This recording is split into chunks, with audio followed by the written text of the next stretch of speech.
DSC సంబంధించి నేను మరొక మాట కూడా మీకు ఇంకో శుభవార్త చెప్తా ఉన్నాం. ఇప్పుడు మేము కండక్ట్ చేసే డిఎస్సికి సంబంధించినటువంటి 11,000 ఉద్యోగాలే కాకుండా ఇంకా మేము చెప్పాము 16,000 దాకా ఖాళీగా ఉన్నాయని. ఇప్పుడు మేము అన్ని ఈ ప్రమోషన్స్ ఇవన్నీ చేసిన తర్వాత లెక్కలు వస్తూ ఉన్నాయి. ఇంకో 5 నుంచి 6,000 ఉద్యోగాలు డిఎస్సి సంబంధించి ఇంకా వస్తాయి కొద్ది రోజుల్లో. ఇంకోటి మరొకటి కూడా వస్తుంది. మీరేం కంగారు పడాల్సిన అవసరం లేదు. చదువుకున్న విద్యార్థులు అందరూ కూడా మంచిగా రాయండి. మీరు ఇదే ఆఖరిది కాదు, చివరిది కాదు. ఇంకో అవకాశం కూడా వస్తుంది. ఇంకా ఉన్నాయి ఉద్యోగాలు డిఎస్సి. ఇంకోటి కూడా కండక్ట్ చేస్తాం కొద్ది రోజుల తర్వాత. సో ఎవ్వరు ఆందోళన చెందవద్దు.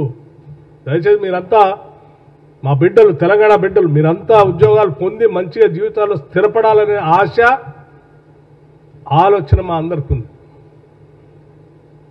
మీరు ఇప్పటికే 11 నెలల నుంచి ఈ డిఎస్సి పరీక్ష కోసం 23లో ఇచ్చిన దానికోసం అప్పటి నుంచి తయారవుతూ ఉన్నారు.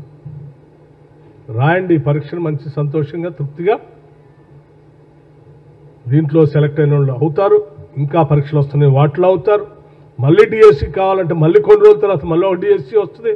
కొన్ని నెలల తర్వాత మళ్ళీ ఆ డిఎస్సి కూడా పార్టిసిపేట్ కావచ్చు. ఇప్పుడు మిస్ అయిన ఎవరైనా ఉన్నారు అనుకుంటే కూడా ఈ రాష్ట్ర ప్రజలకి, నిరుద్యోగ యువతి యువకులకి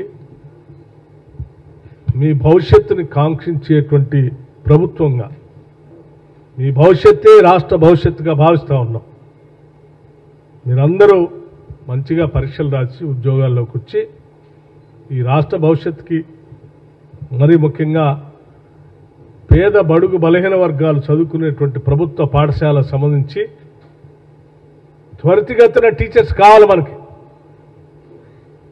ఇప్పటికే ఇన్ని వేల ఉద్యోగాలు ఖాళీగా ఉండి విద్యా బుద్ధులు పొందలేక బిడ్డలు అల్లాడిపోతూ ఉన్నారు. 10 ఏళ్ళు వాళ్ళ గురించి ఆలనా పాలన ఎవరు పట్టించుకోలే.